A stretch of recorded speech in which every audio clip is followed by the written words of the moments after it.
Part 1. Garden. A dead dog lies in the middle of the stage. A large garden fork is sticking out of its side. Christopher Boone, 15 years old, stands on one side of it. His 42-year-old neighbour, Mrs. Shears, stands on the other. They stand for a while without saying anything. The rest of the company watch, waiting to see who is going to dare to speak first. Holy fuck. Christopher is frozen to the spot. Oh no. Oh Christ. Christopher's teacher, 27-year-old Siobhan, opens Christopher's book. She reads from it. It was 7 minutes after midnight. The dog was lying on the grass in the middle of the lawn in front of Mrs. Shear's house. Its eyes were closed. It looked as if it were running on its side, the way dogs run after they think they're chasing a cat in a dream. But the dog was not running or asleep. The dog was dead. What have you done? There was a garden fork sticking out of the dog. The dog was called Wellington. It belonged to Mrs. Shears, who was our friend. She lived on the opposite side of the road, 2 houses to the left. Get away from my dog. Christopher takes 2 steps away from the dog. My name is Christopher John Francis Boone. I live at 36 Randolph Street, Swindon, Wiltshire. I know all the counties of the world and the capital cities, and every prime number up to 7,507. Get away from my dog, for Christ's sake. Christopher puts his hands over his ears. He closes his eyes. He rolls forward. He presses his forehead onto the grass. He starts groaning. After 12.5 minutes, a policeman arrived. He had a big orange leaf stuck to the bottom of his shoe, which was poking out from one side. This is good, Christopher. It's quite exciting. I like the details. They make it more realistic. A policeman enters. He has a big orange leaf stuck to the bottom of his shoe, which is poking out on one side. He squats next to Christopher. He squatted down next to me. He said to me, Christopher stops groaning. Would you like to tell me what's going on here, young man? Christopher lifts his head from the ground. There is some time. Christopher looks at the policeman. There is some time. I do not tell lies. Mother used to say that this was because I was a good person. But it is not because I'm a good person. It's because I can't tell lies. The dog is dead. I'd got that far. I think someone killed the dog. How old are you?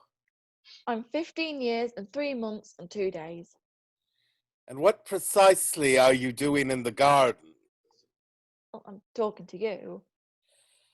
Okay. Why were you in the garden in the first place?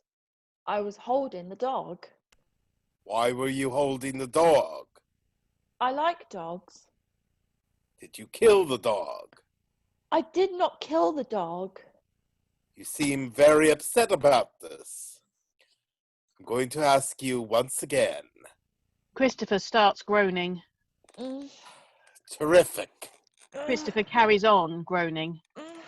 Young man, I'm going to ask you to stop making that noise and to stand up, please, calmly and quietly. Christopher continues on groaning. Marvelous. Great. Just flipping. The policeman tries to lift him up by his arm. Christopher screams. He hits the policeman. The policeman stares at Christopher. For a while, the two look at one another, neither entirely sure what to say or quite believing what has just happened. I'm arresting you for assaulting a police officer. I strongly advise you to get into the back of the police car, because if you try any of that monkey business again, you little shit, I'm going to seriously lose my rag. Is that understood? 2. School. I find people confusing. This is for 2 main reasons. The first main reason is that people do a lot of talking without using any words. Siobhan says that if you raise one eyebrow, it can mean a lot of different things. It can mean, I want to do sex with you. I never said that. Yes, you did. I didn't use those words, Christopher. You did on September the 12th last year at first break. And it could also just mean, I think that what you just said was very stupid. Could you take your laces out of your shoes, please, Christopher? He does. Thank you. Could you empty your pocket onto the desk, please? Is that in case I have anything in them that I could use to kill myself or escape or attack a policeman with? The duty sergeant looks at him for a beat. That's right. I've got a Swiss Army knife, but I only use that for doing odd jobs, not for stabbing things or hurting people. Jolly good. Christopher empties his pockets. A piece of string. Piece of a wooden puzzle. 3 pellets of rat food for Toby and my pet rat. £1.47 made up of a £1 coin, a 20p coin, 2 10p coins, a 5p coin, and a 2p coin. A red paperclip. A key for the front door. A Swiss Army knife with 13 attachments, including a wire stripper and a saw and a toothpick and tweezers. Could you take your watch off, please, Christopher? No, I'm sorry, Christopher? I need my watch to know exactly what time it is. Do you have any family, Christopher? Yes, I do. And who is your family? Father and mother, but mother is dead, and also Uncle Terry, who is in Sunderland. He is my father's brother, and my grandparents too, but 3 of them are dead, and Grandma Burton lives in a home because she has senile dementia and thinks I'm someone on television. Right, lovely. Do you know your father's phone number, Christopher? 4. Police station. Christopher turns to Ed. Ed looks at him. He holds his hand out in front of him with his fingers stretched. Christopher does the same. They touch fingers, then let go. I could see the Milky Way as they drove me towards the centre. Could you? Some people think that the Milky Way is a long line of stars, but it isn't. Our galaxy is a huge disk of stars of millions of light years across. Is that right? Christopher, Mr. Boone, could you come this way, please? Are you going to interview me and record the interview? I don't think there will be any need for that. I've spoken to your father, and he says you didn't mean to hit the policeman. Did you mean to hit the policeman? Yes. But you didn't mean to hurt the policeman. No, I didn't mean to hurt the policeman. I just wanted him to stop touching me. You do know that it's wrong to hit a policeman, don't you? I do. Did you kill the dog, Christopher? I did not kill the dog. Do you know that it is wrong to lie to a policeman, and that you could get into a very great deal of trouble if you do? Yes. Do you know who killed the dog? No. Are you telling the truth? Yes, I always tell the truth. Right. I'm going to give you a caution. Is that going to be on a piece of paper, like a certificate I can keep? No. A caution means that we're going to keep a record of what you did, that you hit a policeman, but that it was an accident, and that you didn't mean to hurt the policeman. But it wasn't an accident. Christopher, please. If you get into any more trouble, we will take out this record and see that you have been given a caution, and we will take things much more seriously. Do you understand what I'm saying? Yes. 5. School.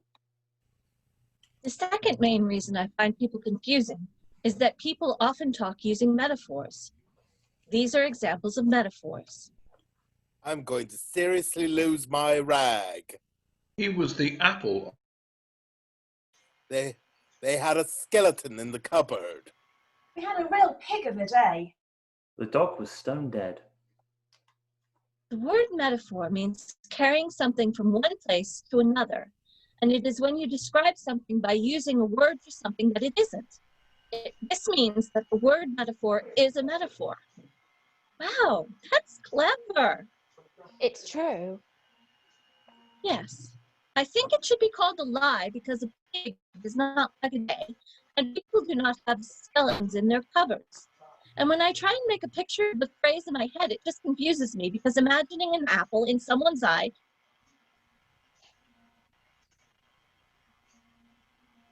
doesn't have anything to do with liking someone alive.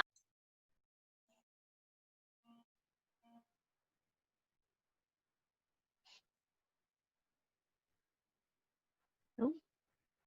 So I lost the end of that. 6. Home. Christopher turns to Ed. I'm sorry. It's okay. I didn't kill Wellington. I know. Christopher, you have to stay out of trouble, okay? I didn't know I was going to get into trouble. I like Wellington and I went to say hello to him, but I didn't know that someone had killed him. Just try and keep your nose out of other people's business. I'm going to find out who killed Wellington. Were you listening to what I was saying, Christopher? Yes, I was listening to what you were saying, but when someone gets murdered, you have to find out who did it so that they can be punished. It's a bloody dog, Christopher, a bloody dog. I think dogs are important too. I think some dogs are cleverer than some people. Steve, for example, who comes to school on Thursdays, needs help eating his food, and he probably couldn't even fetch a stick. Leave it. I wonder if the police will find out who killed him and punish the person. I said leave it, for God's sake. Are you sad about Wellington? Yes, Christopher, you could say that. You could very well say that. Siobhan reads more from the book. 7. Home. Mother died 2 years ago. I came home from school one day and no one answered the door. So I went and found the secret key that we keep under a flower pot outside the kitchen window. I let myself into the house and wiped my feet on the mat. I put the key in the bowl on the table. I took my coat off and hung by the side of the fridge so it would be ready for school the next day, and gave 3 pellets of rat food to Toby, who is my pet rat. I made myself a raspberry milkshake and heated it up in the microwave. Then I went up to my bedroom and turned on my bedroom light and played 6 games of Tetris and got to level 38, which is my 4th best ever score. An hour later, Father came home from work. Christopher, have you seen your mum? No. He went downstairs and started making some phone calls. I did not hear what he said. Then he came up to my room and said he had to go out for a while and he wasn't sure how long he would be. He said that if I needed anything, I should call him on his mobile phone. He was away for 2.5 hours. When he came back, I went downstairs. I'm afraid you won't be seeing your mother for a while. Why not? Your mother has had to go into hospital. Can we visit her? No, Why can't we? she needs rest. She needs to be on her own. Is it a psychiatric hospital? No, it's an ordinary hospital. She has a problem, a problem with her heart. I'll make her a get well card. If I make her a get well card, will you take it in for her tomorrow? 8. School. How are you today, Christopher? I'm very well, thank you. That's good. In the bus on the way to school, we passed 4 red cars in a row. 4. So today is a good day. Great. I'm glad. I've decided I'm going to try and find out who killed Wellington, because a good day is a good day for projects and planning things. Who's Wellington? Wellington is a dog that used to belong to my neighbour, Mrs. Shears, who was our friend, but he's dead now because somebody killed him by putting a garden fork through him. And I found him, and then a policeman thought I killed him, but I hadn't. And then he tried to touch me, so I hit him, and then I had to go to the police station. Gosh. And I'm going to find out who really killed Wellington and make it a project, even though Father told me not to. Did he? Yes. I see. I don't always do what I'm told. Why? Because when people tell you what to do, it is usually confusing and does not make sense. For example, people often say, be quiet, but they don't tell you how long to be quiet for. No. Why did your father tell you not to try and find out who killed Wellington, Christopher? I don't know. Christopher, if your father's told you not to do something, maybe you shouldn't do it? Well, we're meant to be writing stories today, so why don't you write about what happened to Wellington? Okay, I will. 9. Home. Christopher, I'm sorry, your mother's died. She's had a heart attack. It wasn't expected. What kind of heart attack? I don't know what kind of heart attack. Now isn't the moment, Christopher, to be asking questions like that. It was probably an aneurysm. I'm sorry, Christopher. I'm really sorry. 10. Street. Mrs. Shear's house is assembled. That evening, I went round to Mrs. Shear's house and knocked on the door and waited for her to answer it. Mrs. Shears answers her door. She is drinking a cup of tea. What are you doing here? I wanted to come and tell you that I didn't kill Wellington, and I also want to find out who killed him. Christopher, I really don't think I want to see you right now. Do you know who killed Wellington? If you don't go now, I will call the police again. 11. School. Reverend Peters, where is heaven? I'm sorry, Christopher. In our universe, whereabouts is it exactly? It's not in our universe. It's another kind of place altogether. There isn't anything outside our universe, Reverend Peters. There isn't any another kind of place altogether, except there might be if you go through a black hole. But a black hole is what is called a singularity, which means it's impossible to find out what is on the other side because the gravity of a black hole is so big that even electromagnetic waves like light can't get out of it. And electromagnetic waves are how we get information about things which are far, far away. And if heaven is on the other side of a black hole, then dead people would have to be fired into space and on a rocket to get there, and they aren't all people would notice. Reverend Peters looks at him for a while before he responds. Well, when I say heaven is outside our universe, it's really just a manner of speaking. I suppose what it really means is that they are with God. But where is God? Christopher, we should talk about this on another day, when I have more time. 12. Street. The next day was Saturday, and there's not much to do on a Saturday unless Father takes me out somewhere on an outing to the boating lake or to the garden center. But on this Saturday, England were playing Romania at football, which meant that we weren't going to go on an outing because Father wanted to watch the match on the television. So I made a decision. I decided to do some more detection. I decided to go out on my own. Can I help you? Do you know who killed Wellington? Who are you? I'm Christopher Boone from number 36, and I know you. You're Mr. Thompson. I'm Mr. Thompson's brother. Do you know who killed Wellington? Who the fuck is Wellington? Mrs. Shear's dog. Mrs. Shear's is from number 39. Someone killed her dog? With a fork. Jesus Christ! A garden fork. Oh. Do you know who killed him? I haven't a bloody clue. Did you see anything suspicious on the Thursday evening? Look, son, do you really think you should be going round asking questions like this? Yes, I do, because I want to find out who killed Wellington, and I'm writing a book about it. Well, I was in Colchester on Thursday, so you're asking the wrong bloke. Thank you. It's Christopher, isn't it? Yes. Do you know who killed Wellington? No, I don't. No, I'm sorry. Did you see anything suspicious on Thursday evening which might be a clue? Like what? Like strangers or the sound of people arguing? I didn't, Christopher, no. Do you know of anyone who might want to make Mrs. Shears sad? Perhaps you should be talking to your father about this. I can't talk to my father about it because he told me to stay out of other people's business. Well, maybe he has a point, Christopher. So, you don't know anything that might be a clue? No. You be careful, young man. I will be. Thank you for helping me with my questions. Do you know who killed Wellington on Thursday night?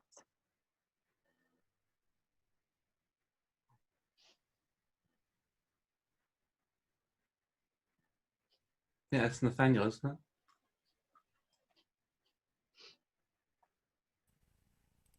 Don't know.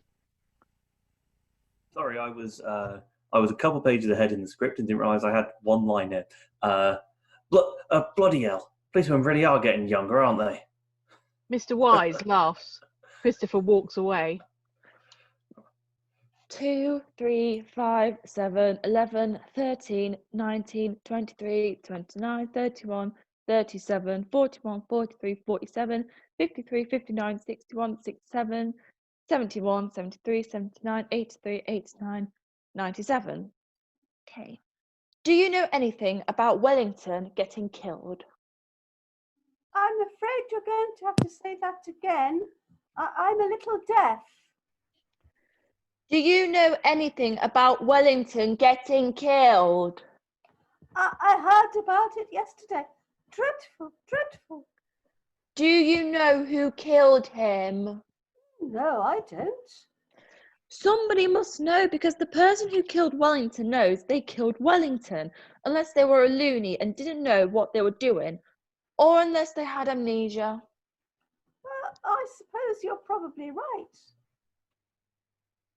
Investigation. You're Christopher, aren't you?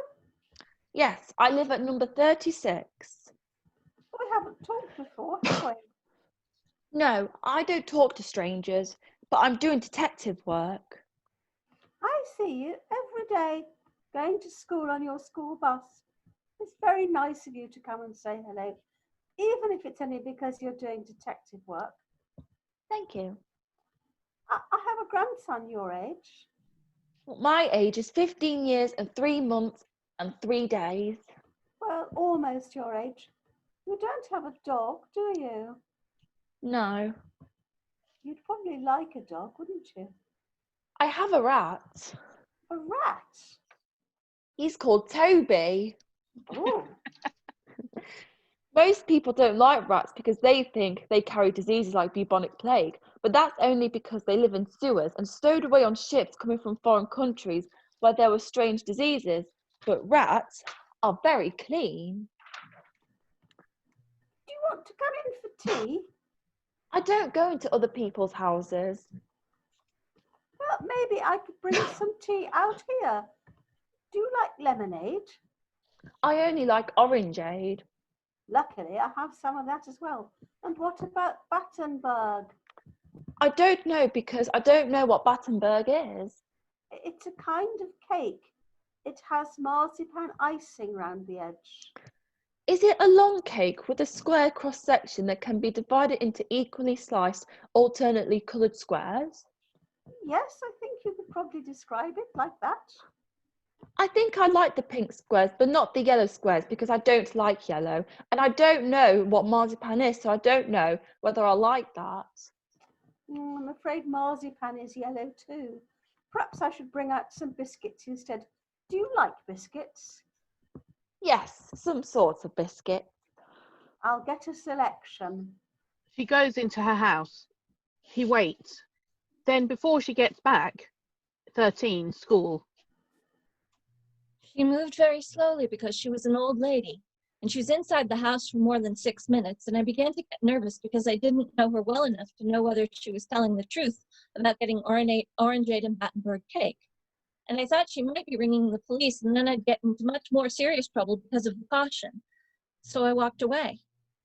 The company cheer as if a goal has been scored.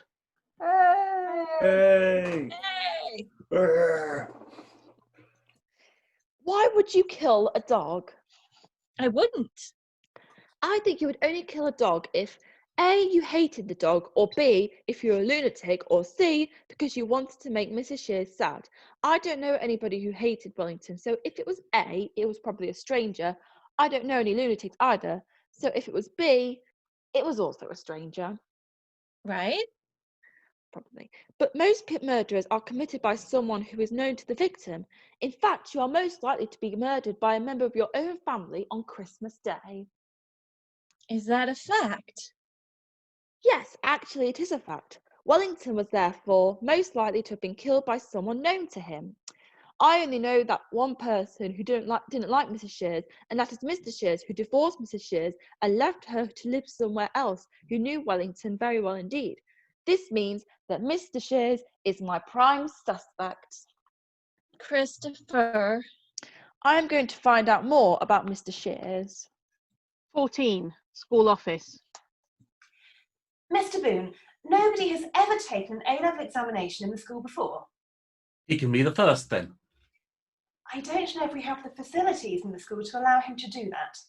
Then get the facilities. I can't treat Christopher differently to any other student. Well, why not? Because then everybody would want to be treated differently. So? It would set a precedent. Christopher can always do his A-levels later, when he's 18. Christopher is getting a crap enough deal already, don't you think, without you shitting on him from a great height as well? Jesus, this is the one thing he's really good at. We should talk about this later. Maybe on our own? Are there things which you're too embarrassed to say to me in front of Christopher? No, it's not that. Say them now, then. If Christopher takes an A-level, then he would have to have an invigilator, a member of staff looking after him. Do it after school. Here, 50 quid. Is that enough? Mr. Boone. I'm not going to take no for an answer. Ed turns to Christopher. 15. Home. Where have you been? I've been out. I've just had a phone call from Mrs. Shears. What the hell were you doing in the garden? I was doing detective work trying to figure out who killed Wellington. How many times do I have to tell you, Christopher? I told you to keep your nose out of other people's business. I think Mr. Shears probably killed Wellington. I will not have that man's name mentioned in my house. Beat. Everybody on stage pauses to look at Ed and Christopher. Why not? That man is evil. Does that mean he might have killed Wellington? Oh, Jesus wept. Okay, Christopher, I'm going to say this for the last and final time. I will not tell you again. Look at me when I'm talking to you, for God's sake. Look at me. You are not to go asking Mrs. Shears who killed that bloody dog. You are not to go asking anyone who killed that bloody dog. You are not to go trespassing in other people's gardens. You are to stop this ridiculous bloody detective game right now. I'm going to make you promise me, Christopher, and you know what it means when I make you promise. 16. Home. I think I would make a very good astronaut. Yes, mate, you probably would. To be a good astronaut, you have to be intelligent, and I'm intelligent. You also have to understand how machines work, and I'm good at understanding how machines work. You also have to be someone who would like being on their own in a tiny spacecraft and thousands of miles away from the surface of the Earth and not panic or get claustrophobia or homesick or insane. And I really like little spaces so long as there is no one else in them with me. I know. To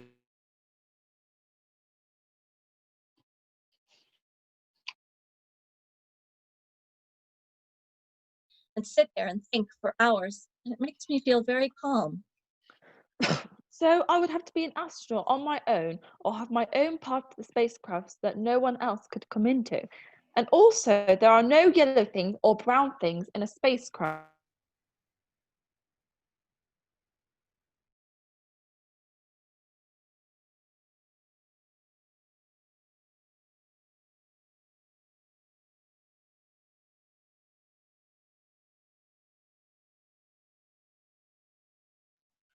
Also, I wouldn't be homesick at all because I'd be surrounded by lots of things I like, which are machines and computers in outer space. And I would be able to look out of a little window in the spacecraft and know that there was no one else near me for thousands and thousands. Christopher, What? could you please just give it a bit of a break, mate? Please? And know that there was no one else near me for thousands and thousands of miles, which is what I sometimes pretend at night in the summer when I go and lie on the lawn and look up at the sky, and I put my hands around the sides of my face so that I can't see the fence and the chimney and the clothesline, and I can pretend I'm in space. And all I could see would be stars. And stars are the places where the molecules that life is made of were constructed billions of years ago. For example, all the iron in your blood, which stopped you being anemic, was made in a star. And I would like it if I could take Toby with me into space. And that might be allowed because they sometimes do take animals into space for experiments. So if I could think of a good experiment you could do with a rat that didn't hurt the rat, I could make them let me take Toby. But if they didn't let me, I would still go because it would be a dream come true. 17. School. Father said. I see. That's a pity. So the book is finished. Well, Christopher, if your father said he wanted you to stop, then I think he probably has a good reason. And I think you should stop. But you can still be very proud of because what you've written so far is just, well, it's great. It's not a proper book. Why not? Oh, it doesn't have a proper ending. I never found out who killed Wellington. So the murderer is still at large. Not all murders are solved, Christopher. Not all murderers are caught. Father said I was never to mention Mr. Shear's name in our house again, and that he was an evil man, and maybe that meant he was the person who killed Wellington. Christopher, I think you should do what your father tells you to do. 18. Street. What happened to you the other day? I came out again and you'd gone. I had to eat all the biscuits myself. I was looking forward to our little chat. I don't do chatting. No, I don't suppose you do. Do you like computers? Yes, I like computers. I have a computer in my room. I know. I can see you sitting at your computer in your bedroom sometimes when I look across the street. And I like maths and looking after Toby. I also like outer space, and I like being on my own. I bet you're very good at maths, aren't you? I am. I'm going to do A-level maths next month, and I'm going to get an A star. Really? A-level maths? Yes, I don't tell lies. I apologise. I didn't mean to suggest that you were lying. I just wondered if I heard you correctly. I'm a little deaf sometimes. I'm the first person to take an A-level from my school because it's a special school. All the other children at my school are stupid. Except I'm not meant to call them that, even though that is what they are. Well, I am very impressed, and I hope you do get an A star. I will. And the other thing I know about you is your favourite colour is not yellow. No, and it's not brown either. My favourite colour is red and metal colour. Do you know Mr. Shears? Not really, no. I mean, I knew him well enough to say hello, but I didn't know much about him. I think he worked in the National Westminster Bank in town. Father said that he was an evil man. Do you know why he would say that? Perhaps it would be best not to talk about these things, Christopher. Why not? Because maybe your father is right, and you shouldn't go around asking questions about this. Why? Because obviously he's going to find it quite upsetting. Why is he going to find it quite upsetting? I think you know why your father doesn't like Mr. Shears very much. Did Mr. Shears kill Mother? Kill her? Yes. Did he kill Mother? No. No, of course he didn't kill your mother. But did he give her stress so that she died of a heart attack? I honestly don't know what you're talking about, Christopher. Or did he hurt her so that she had to go into hospital? Did she have to go into hospital? Yes, and it wasn't very serious at first, but she had a heart attack when she was in hospital. Oh my goodness. And she died. Oh my goodness. Oh, Christopher. I am so sorry. I never realised. Why did you say, I think you know why your father doesn't like Mr. Shears very much? Oh dear, dear, dear. Christopher, look, perhaps we should take a little walk in the park together. This is not the place to be talking about this kind of thing. 19. Park. I'm going to say something to you, and you must promise not to tell your father that I told you this. Why? Christopher, please, just trust me. I promise. Your mother, before she died, was very good friends with Mr. Shears. I know. No, Christopher, I'm not sure that you do. I mean that they were very good friends. Very, very good friends. Do you mean they were doing sex? Yes, Christopher, that is what I mean. I'm sorry, Christopher. I really didn't mean to say anything that was going to upset you. Was that why Mr. Shears left Mrs. Shears? Because he was doing sex with someone else when he was still married to Mrs. Shears? Yes, I expect so. I think I should go now. Are you okay, Christopher? I can't be on my own with you because you are a stranger. I'm not a stranger, Christopher. I'm a friend. 21. School.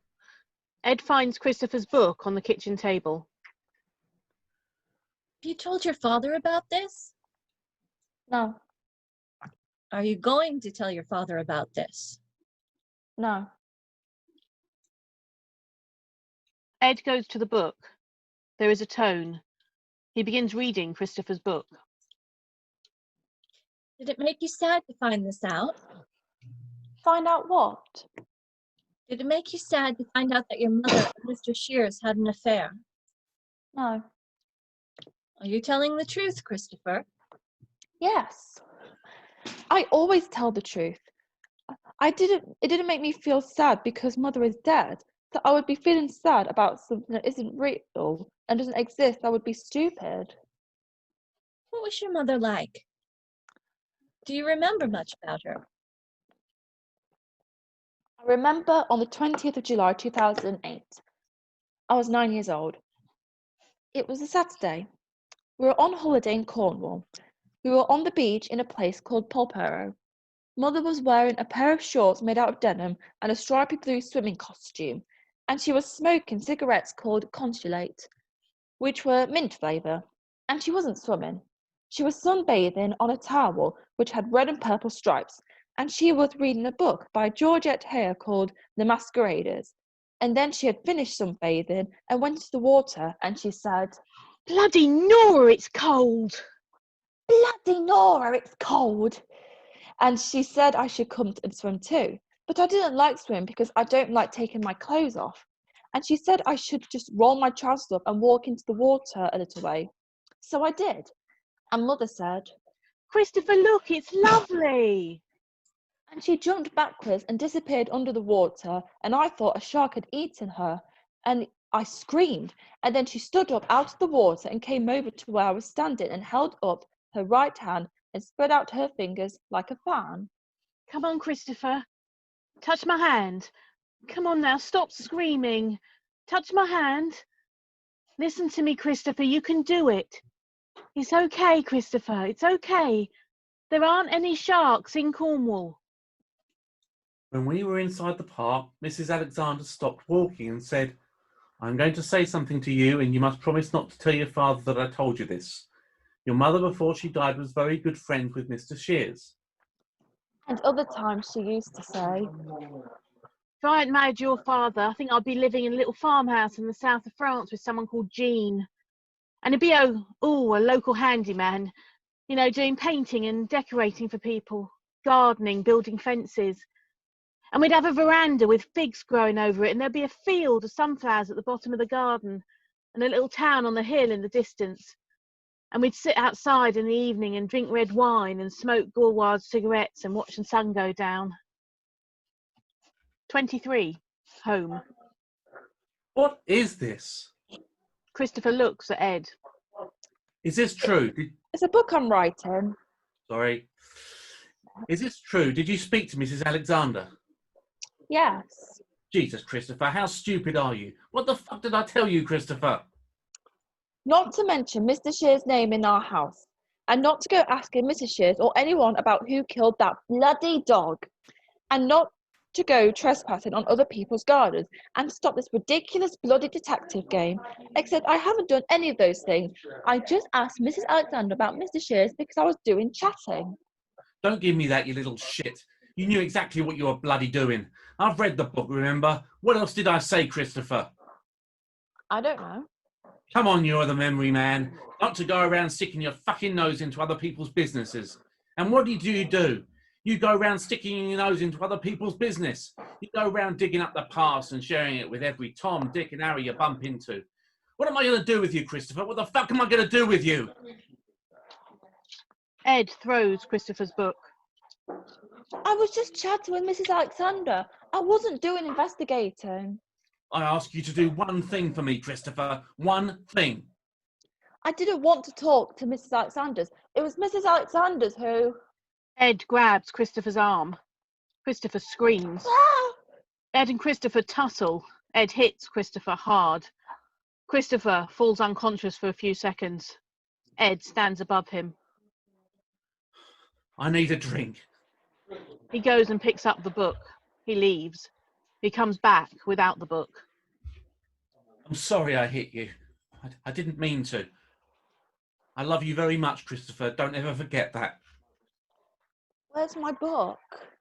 Christopher, do you understand that I love you?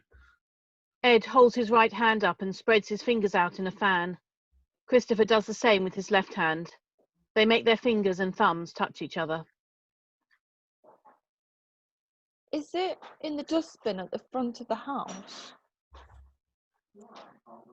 25. Map of house. The next day, when I got home from school, Father was still at work. So I went outside and looked inside the dustbin, but the book wasn't there. I wondered if Father had put it in his van and driven it to the tip and put it in one of the big bins there, but I did not want that to be true because then I would never see it again. One other possibility was that Father had hidden my book somewhere in the house. So I decided to do some detecting and see if I could find it. I started by looking in the kitchen. Then I detected in the laundry room. Then I detected in the dining room. Then I detected in the living room where I found the missing wheel from my Airfix Messerschmitt BF 109 B6 model under the sofa. Then I went upstairs, but I didn't do any detecting in my own room because I reasoned that Father wouldn't hide something from me in my own room unless he was being very clever and doing what is called a double bluff, like in a real murder mystery novel. So I decided to look in my own room only if I couldn't find the book anywhere else. I detected in the bathroom, but the only place to look was in the airing cupboard and there was nothing in there, which meant the only room left to detect in was Father's bedroom. I started by looking under the bed.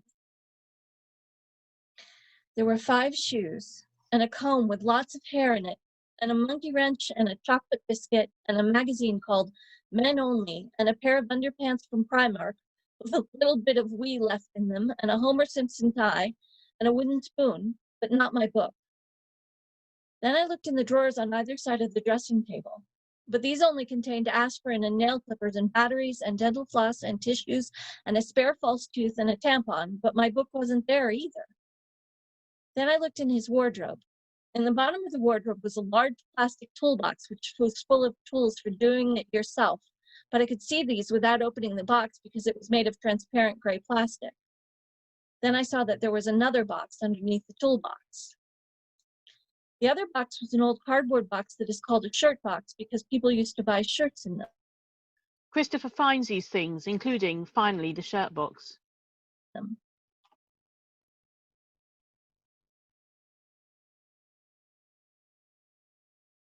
And when I opened the shirt box, I saw my book was inside it.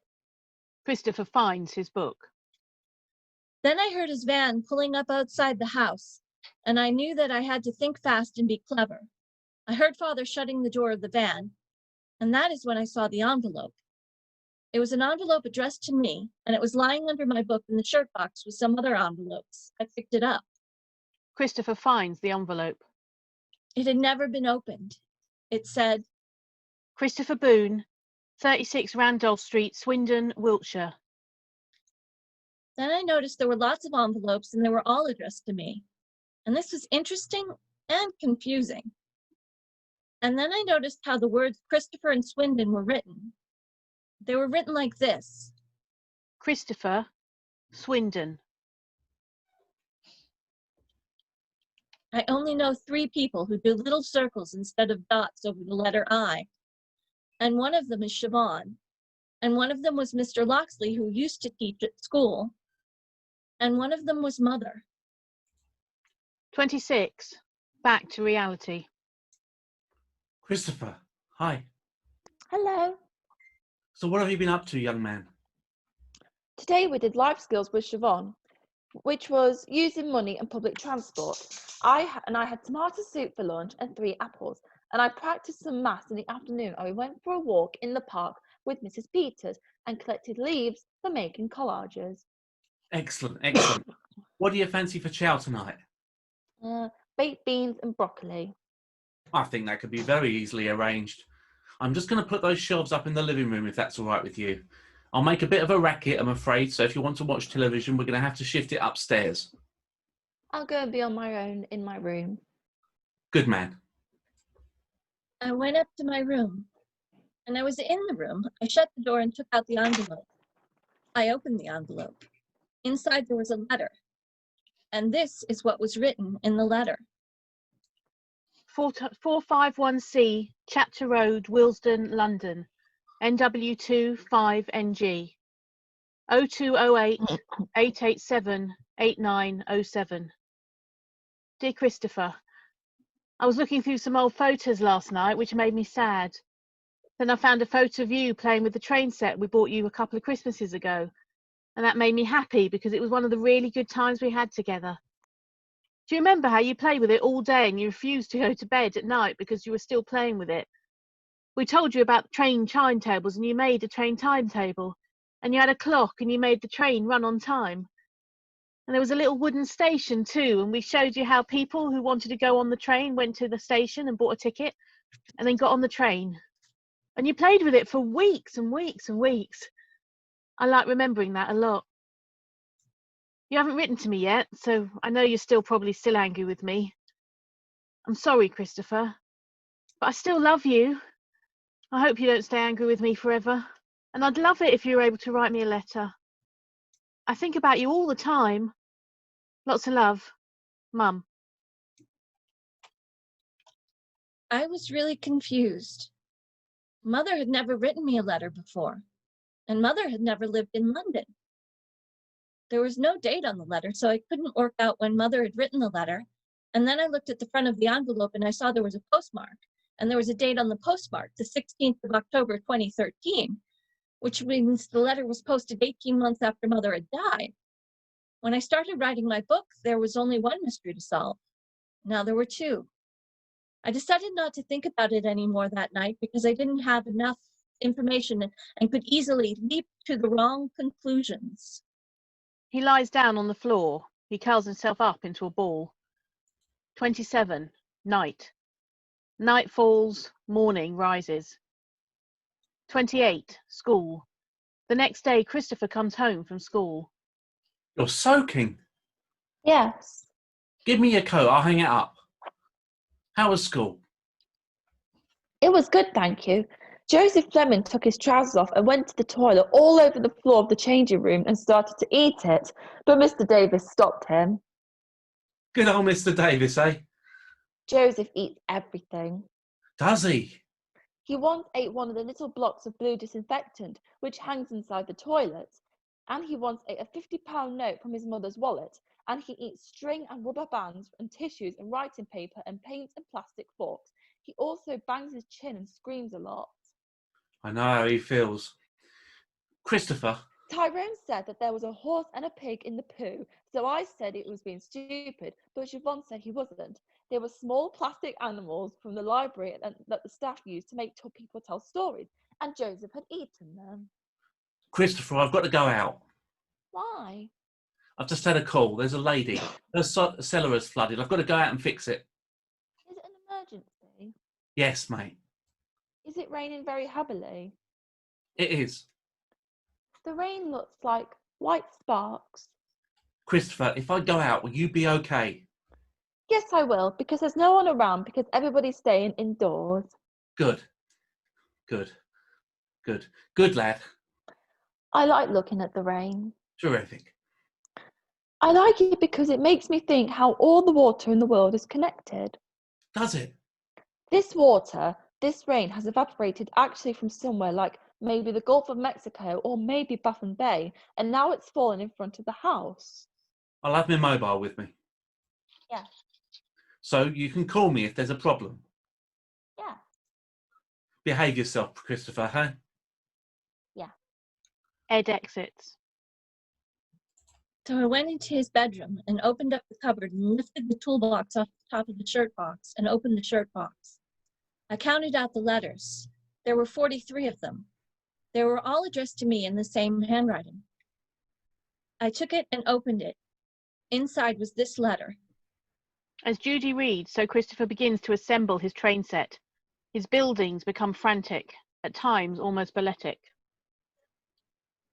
451C, Chapter Road, London, NW2 5NG, 0208 887 8907. Dear Christopher, I said that I wanted to explain to you why I went away when I had the time to do it properly. Now I've lots of time, so I'm sitting on the sofa here with this letter on and the radio on, and I'm going to try and explain. I was not a very good mother, Christopher. Maybe if things had been different, maybe if you'd been different, I might have been better at it. That's just the way things turned out. I'm not like your father. Your father is a much more patient person. He just gets on with things, and if things upset him, he doesn't let it show. But that's not the way I am, and there's nothing I can do to change it. Do you remember once when we were shopping in town together, and we went into Bental's, and it was all really crowded, and we had to get a Christmas present for Grandma, and you were frightened because of all the people in the shop, and you crouched down on the floor and put your hands over your ears, and you're in the way of everyone, so I got cross because I don't like shopping at Christmas either, and I told you to behave yourself, and I tried to pick you up and move you, but you shouted and knocked those mixers off the shelf, and there was a huge crash, and everyone turned round to see what was going on, and there were boxes and bits of string and bits of broken bowl on the floor, and everyone was staring, and I saw you would wet yourself, and I was so cross, and I wanted to take you out of the shop, but you wouldn't let me touch you, and you just lay on the floor and screamed and banged your hands and feet on the floor, and the manager came and asked me what the problem was, and I had to pay for 2 broken mixers, and we just had to wait until you stopped screaming. And then I had to walk you all the way home, which took hours because I knew you wouldn't get on the bus again. And I remember that night I just cried and cried and cried, and your father was really nice about it at first, and he made you supper and put you to bed, and he said these things happen and it would be okay. But I said I couldn't take it anymore, and eventually he got really cross. And he told me I was being stupid, and I said I should pull myself together, and I hit him, which was wrong.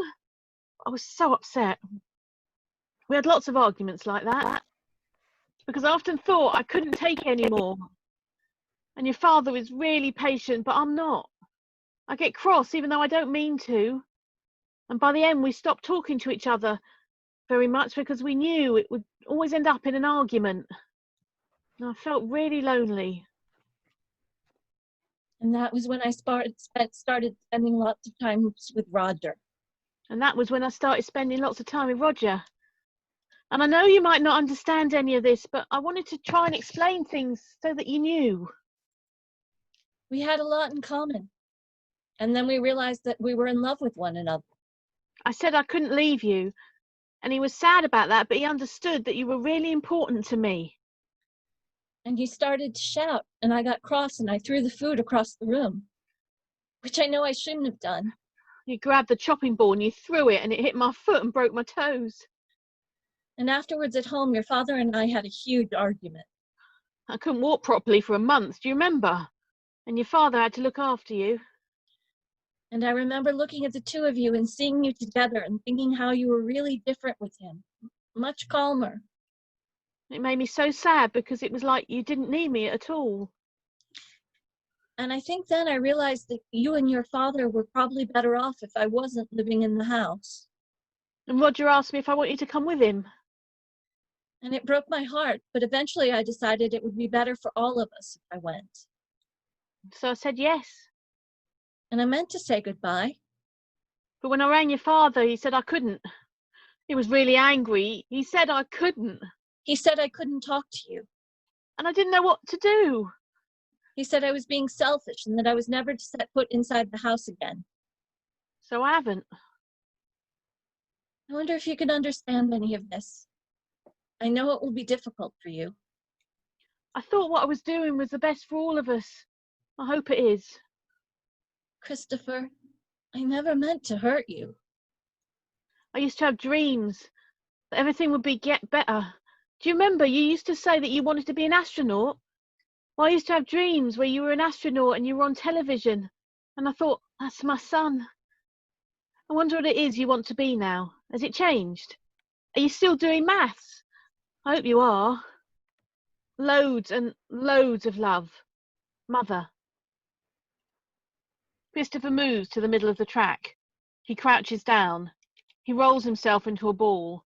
He starts hitting his hands and his feet and his head against the floor as his letters continue. Christopher's thrashing has exhausted him. He's been sick. He lies still for a while, wrapped in a ball. Christopher. Christopher. Christopher doesn't respond. Christopher, what the hell are you doing? What are you... These are... Oh, shit. Oh, Christ. Christopher doesn't move or respond. Ed stops himself from crying. It was an accident. Christopher doesn't respond. I don't know what to say. I was in such a mess. I said she was in a hospital because I didn't know how to explain it. It was so complicated. And once I'd said that, I couldn't change it. It got out of control. Christopher doesn't respond. After a time, Ed approaches him. Very, very gently, he touches his shoulder. Christopher doesn't respond. Oh, Jesus, Christopher, you've got sick all over you. Let's sit you up and get your clothes off and get you into bed, okay? I'm going to have to touch you, but it's going to be all right. Ed lifts Christopher onto the side of the bed. Christopher doesn't resist or fight at all. Ed takes Christopher's jumper and shirt off. 30, home. Look, maybe I shouldn't say this, but I want you to know that you can trust me. Life is difficult, you know? It's bloody truth all the time. But I want you to know that I'm trying. You have to know that I'm going to tell you the truth from now on, about everything. Because if you don't tell the truth now, then later on it hurts even more. So, I killed Wellington, Christopher. Just let me explain. When your mum left, Eileen, Mrs. Shears, she was very good to me. She helped me through a very difficult time, and I'm not sure I would have made it without her. Well, you know how she was round here most days, popping over to see if we were okay, if we needed anything. I thought, well, shit, Christopher, I'm trying to keep this simple. I thought we were friends, and I guess I thought wrong. We argued, Christopher, and she said some things I'm not going to say to you because they're not nice, but they hurt. But I think she cared more for that bloody dog than for us. And maybe that's not so stupid looking back. Maybe it's easier living on your own, looking after some stupid mutt than sharing your life with other actual human beings. I mean, shit, buddy, we're not exactly low maintenance, are we? Anyway, we had this fight. Well, quite a few fights, to be honest. But after this particular nasty little bust-up, she chucked me out of the house. And you know what that bloody dog was like. Nice as pie in one moment, roll over, tickle its stomach, sink its teeth into your leg the next. Anyway, we're yelling at each other and it's in the garden. So when she slams the door behind me, the bugger's waiting for me. And I know. Maybe if I'd just given it a kick, it probably would have backed off. But shit, Christopher, when the red mist comes down. Gosh, you know what I'm talking about. I mean, we're not that different, me and you. It was like everything I've been bottling up for 2 years, just... I promise you, I never meant it for it to turn out like this. Ed holds his right hand up for Christopher to touch. Christopher ignores Ed. Ed stares at Christopher. Okay, look, Christopher, I'm sorry. Let's leave it for tonight, okay? I'm going to go downstairs, you get some sleep and we'll talk in the morning. It's going to be all right. Honestly. Trust me? Ed leaves. Christopher groans. He starts counting. 2, 4, 8, 16, 32, 64, 128, 256, 512, 1024, 2048, 4096, 8192, 16,384, 32,768, 32,768, 32,798, 68. Father had murdered Wellington. That meant he could murder me. I had to get out of the house. I made a decision. I did this by thinking of all the things I could do and deciding whether they were the right decision or not. Stay home. I decided I couldn't stay home anymore. Christopher, please. No, because I can't live in the house with you anymore because it is dangerous. I can't go and live with you because you can't look after me when school's closed. I could try and... No, because you're a teacher. Yes. Not a friend or a family member of my family. You could go and live with your Uncle Terry. You live in Sunderland. I don't know how to get to Sunderland. Oh, get a train. Get the train from Swindon. You also smoke cigarettes and you stroke my hair. You're not a friend either. I think I am a friend. No, and you're not a member of my family. I do have a dog. Yes, but I can't stay overnight in your house or use your toilet because you've used it and you're a stranger. I'm not really a stranger, Christopher. Yes. 451C, Chapter Road, London, NW2 5NG. 451C, Chapter Road, London, NW2 5NG. 451C, Chapter Road, London, NW2 5NG. Christopher looks at Judy. 451C, Chapter Road. London, NW2 5NG. Lights fall. End of part 1. Part 2. 31. Schoolroom and school hall. The company is on stage. Christopher, I want to ask you something. Mrs. Gascoigne wondered if we would like to do a play this year. She asked me to ask everybody if we'd like to make some kind of performance for the school. Everybody could join in and play a part in it. I think it would be a good thing for everybody to join in and play a part in. I was wondering if you'd like to make a play out of your book. No. I think it could be really good fun, Christopher. I think it could be really good fun. No, it's a book and it's for me and not everybody just for me. I know that, Christopher, but I think a lot of people would be interested in what would happen if people took your book and started acting bits out of it. No, I don't like acting because it is pretending that something is real when it is not really real at all. So it is like a kind of lie. But people like stories, Christopher. Some people find up things which are kind of true and things which are made up. You like your Sherlock Holmes stories and you knew Sherlock Holmes isn't a real person, don't you? I would help you if you were worried about that. No. I think I'd rather like to take the part of a policeman. You're too old to be a policeman. I say, Christopher, Christopher! Company move into the space and watch Ed. Christopher hides. Nobody gives Ed a clue as to where Christopher is. After a while, he gives up. 32 Street. Then Christopher comes out. He is holding Toby in his cage.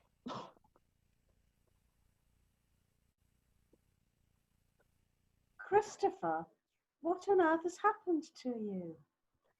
Can you look after Toby for me? Oh, He eats special pellets and you could buy them from a pet shop. He needs fresh water every day too. why do you need somebody to look after Toby, Christopher? I'm going to live with Mother. I thought you told me your mother was dead. I thought she was dead, but she was still alive, and Father lied to me, and he also killed Wellington. Is your mother here? No, Mother is in London. So you're going to London on your own? I think I'm going to do that, yes. Where's your father at the moment, Christopher? I don't know. Well, perhaps we should try and give him a ring and see if we can get in touch with him. I'm sure he's worried about you, and I'm sure there's been a dreadful misunderstanding. 33. Home. Christopher leaves. He goes back to his house. He sees his dad's credit card on the floor. He stares at it, frozen in his tracks. He approaches the card. He takes it, puts it in his pocket. 3558. 3558. 3558. 3558. 3558. 3558. He leaves the house. 34. Swindon. The company makes Swindon town centre. Where can I buy a map? I don't know. Where do you need to get to? I'm going to the train station. You don't need a map to get to the station. You can see it from here. No, I can't. There, that building. Say signal point on the top. There's a British Rail sign on the other end. The station's at the bottom of that. Do you mean the stripy building with the horizontal windows that you can see poking out over those houses? That's the one. How do I get to that building? Jeez Louise. I knew that the train station was somewhere near, and if something is nearby, you can find it by moving in a spiral, walking clockwise and taking every right turn until you come back to a road you've already walked on, then taking the next left, then taking every right turn, and so on, and so on. And that was how I found the station. 35. Swindon train station. The voices here are pre-recorded. Customers seeking access to the car park, please use assistance phone opposite, right at the ticket office. Warning. CCTV in operation. Great Western. Cold beers and lagers. Caution, wet floor. Your 50p will keep a premature baby alive for 1.8 seconds. Transforming travel. Refreshingly different. It's delicious, it's creamy, and it's only £1.30, hot chocolate deluxe. 0870 777 7676. The lemon tree. No smoking. Fine teas. Automatic fire door, keep clear. Air conditioned. Reserved parking. Open as usual this way. No smoking. No alcohol. Dogs must be carried. RVP. Dogs must be carried. LFB. A perfect blend. Royal Mail. Monday to Friday, 7 a.m. to 7 p.m. Dogs must be carried at all times. Special lunch offers. Parking subject to the Railway Bylaws section 219 of the Transport Act 2000. Please stand on the right. Superb coffee. Step-free access. Take extra care with children. Superb coffee. Cash dispensers. Superb coffee. Dogs must be carried at all times. Are you all right, young man? You're too old. Are you all right, young man? You're too old to play a policeman. Are you all right, young man? No. You're looking a bit worse for wear. The lady at the cafe said that when she tried talking to you, you were in a complete trance. What's your name? Christopher Boone. Where do you live? 36 Randolph Street. What are you doing here? I needed to sit down and be quiet and think. Okay, let's keep it simple. What are you doing at the railway station? I'm going to see Mother. Mother? Yes, Mother. When's your train? I don't know. She lives in London. I don't know when there's a train to London. So you don't live with your mother? No, but I'm going to. So where does your mother live? In London. Yes, but where in London? 451C, Chapter Road, London, NW2 5NG. What is that? That's Toby, my pet rat. A pet rat? Yes, a pet rat. He's very clean and he hasn't got bubonic plague. Well, that's very reassuring. Yes. Have you got a ticket? No. So how precisely were you going to get to London then? I have a bank card. Is this your card? No, it's father's. Father's? Yes, father's. Okay. He told me the number. It's 3558. Shh! Why don't you and I take a stroll to the cash machine, eh? You mustn't touch me. Why would I want to touch you? I don't know. Well, neither do I. Because I got a caution for hitting a policeman, but I didn't mean to hurt him, and if I do it again, it'll be a lot worse because of the caution. Please insert your card. You're serious, aren't you? Yes. Enter your personal identification number. You lead the way. Where? Back to the ticket office. Please enter amount. £10, £20, £50, £100. How much does it cost to get a ticket to London? Ooh, about 20 quid. Please wait. Your transaction is being processed. Is that pounds? Christ alive. Yep, it's £20. Please take your card and wait for your cash. Well, I guess I shouldn't keep you chatting any longer. Where do I get a ticket for the train from? You're a prize specimen, aren't you? Where do I get a ticket for the train from? In there. Now, are you sure you know what you're doing? Yes, I'm going to London to live with my mother. Has your mother got a telephone number? Yes. And can you tell me what it is? Yes, it's 0208 887 8907. And you'll ring her if you get into any trouble, okay? I want to go to London. If you don't mind. I want to go to London. Single or return? What does single or return mean? Do you want to go one way, or do you want to come back? I want to stay there when I get there. For how long? Until I go to university. Single then. It'll be 17 quid. When is the train to London? Platform 1 in 5 minutes. Where is platform 1? Through the underpass and up the stairs. You'll see the signs. Somebody bumps into Christopher. He barks at them like a dog. Underpass means tunnel, Christopher. In your head, imagine a big red line across the floor. It starts at your feet and goes through the tunnel. And walk along the line and count the rhythm in your head, because that helps, doesn't it? Like when you're doing music or when you're doing drumming. Left, right, left, right, left, right, left, right.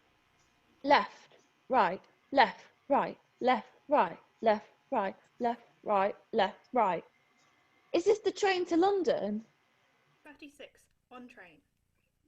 Christopher, caught you just in time. We've got your father at the police station and he's looking for you. Christopher tries to run. The policeman grabs him. Christopher screams. Ah! The policeman lets go. Okay, let's not get overexcited here. I'm going to take you back to the police station and you and me and your dad can sit down and have a little chat about who's going where. Have you arrested father? Arrested him? What for? He killed a dog with a garden fork. The dog was called Wellington. Well, we can talk about that as well. Right now, young man, I think you've done enough adventuring for one day. The policeman reaches out to touch him. He screams. Now listen, you little monkey. You can either do what I say or I'm going to have to make... The train begins to move. Shitting fuck. Why are you swearing? Have we started? Has the train started?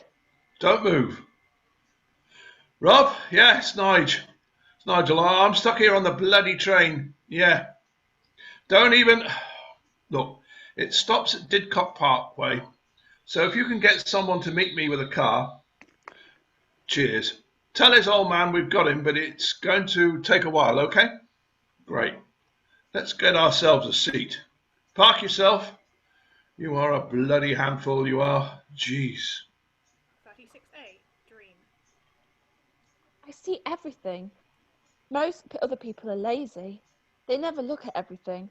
They do what is called glancing, which is the same word for bumping off something and carry on in almost the same direction. And the information in their head is really simple. For example, if they are on a train looking out of a window at the countryside, it might be 1, I am sitting on a train looking out at a field that is full of grass. 2, There are some cows in the field. 3, It's sunny with a few clouds. 4, There are some flowers in the grass. 5, There is a village in the distance. 6. There is a fence at the edge of the field and it has a gate in it. And then they would stop noticing anything because they would be thinking something else like, I wonder if Julie has given birth yet. or, I'm worried that I might have left the oven on. or. I really want a bag of cheese puffs. But if I'm sitting looking out the window of a train onto the countryside, I notice everything.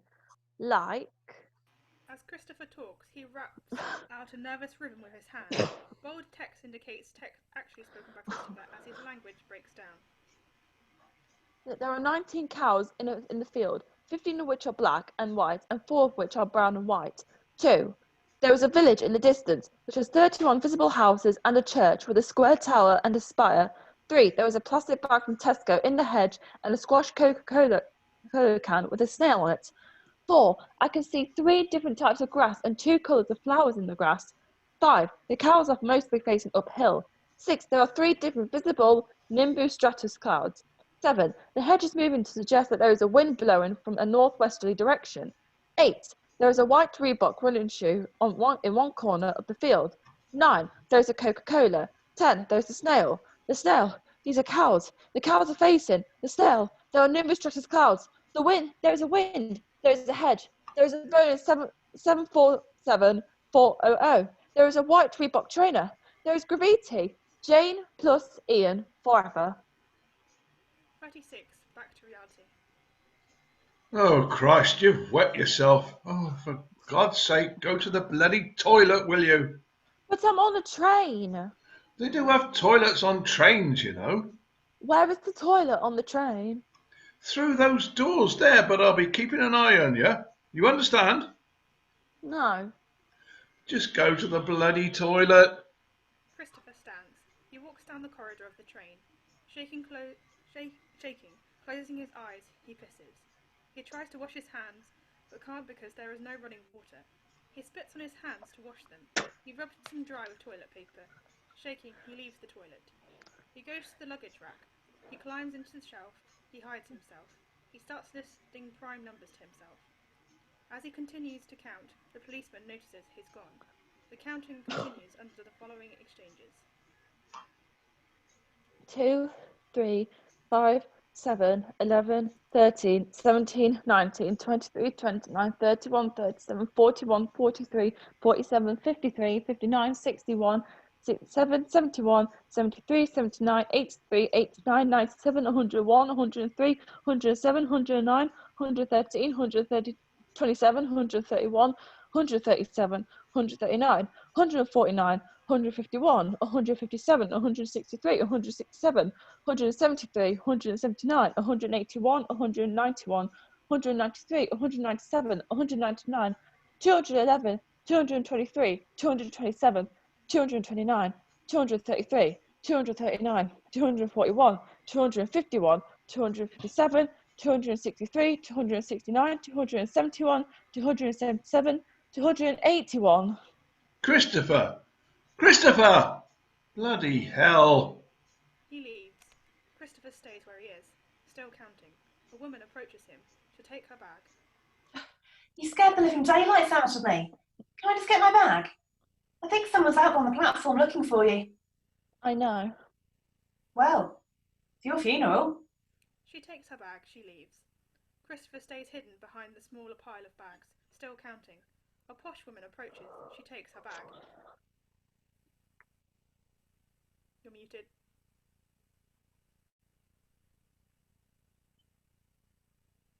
You're touching my bag. Yes. She leaves. Christopher stays hidden behind the still smaller pile of bags, still counting. Two drunk men approach to take their bags. Oh, come look at this, Barry. We've got like a train elf. Well, we have both been drinking. We should kidnap him. He could be our elf mascot. Come on, shift it, you stupid dick. Haven't you got a gnome to go to? A lady takes her bag. It is the wrong one, she realises. Bollocks. Another lady runs to grab her bag. She is talking to someone on the platform. I'm coming all right. Wait for me in the car park then. Both ladies take the correct bag and leave Christopher alone. He stops counting. He lies still for a while. He looks around. For the first time, he is alone on stage. I waited for 9 more minutes, but nobody else came past, and the train was really quiet, and I didn't move again, so I realised that the train had stopped, and I knew that the last stop on this train was London. I heard the sound of feet, and it was a policeman, and I could see him through the door in the next carriage, looking under the seat. I decided I didn't like the policeman so much anymore, so I got off the train. Christopher very tentatively gets down off the luggage rack and off the train. 37. Platform. Left, right, left, right, left, right. Left, right, left, right, left, right, left, right, left, right, left, right, left, right, left, right, left, right, left, right, left, right, left. These voices are also recorded. Sweet pastries. Heathrow Airport. Check in here. Bagel factory. Eat. Excellence and taste. Yo sushi. Station link. Buses. W.H. Smith. Mezzanine. Heathrow Express. Clinique. First class lounge. Fuller's. EasyCar.co. The Mad Bishop. And Bear Public House. Fuller's London Pride. Dixon's. Our price. Paddington Bear at Paddington Station. Tickets. Taxis. First aid. Eastbourne Terrace. Way out. Pray Street. Lawn. You here, please. Upper Crust. Sainsbury's. Not me. Local information. Great Western First. Position closed. Closed. Sock Shop. Position closed. Fast ticket point. Millie's Cookies. Coffee. Fergie to stay at Manchester United. Freshly baked cookies and muffins. Cold drinks. Penalty fares. Warning. Savory pastries. Platform 14. Burger King. Fresh filled. The Reef Cafe Bar. Business travel. Special edition. Top 75 albums. Evening Standard. As the chorus becomes more cacophonous, Christopher finds it more difficult to continue to walk. Christopher stops, rests his head against a box, puts his hands over his ears. A station guard approaches him.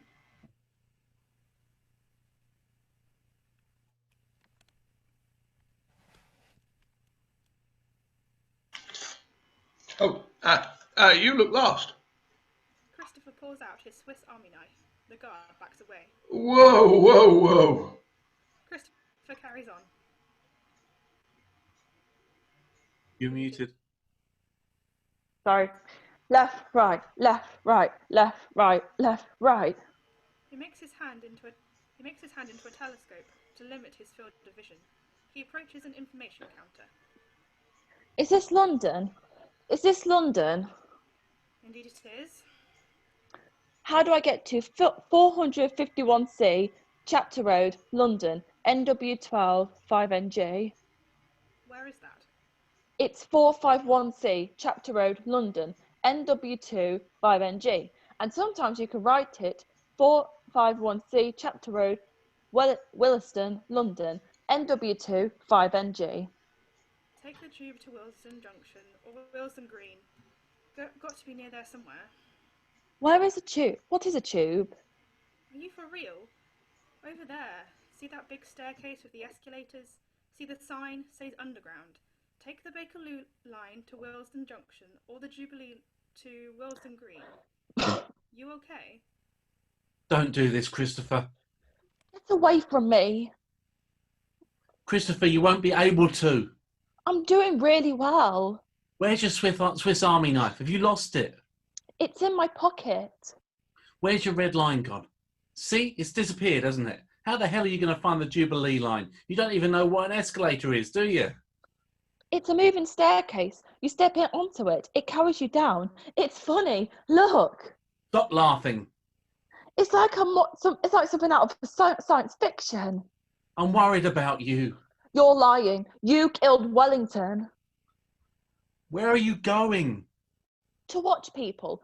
It's easy. Look, you go to the black machine. You look at where you want to go. You find the price. You put your money in.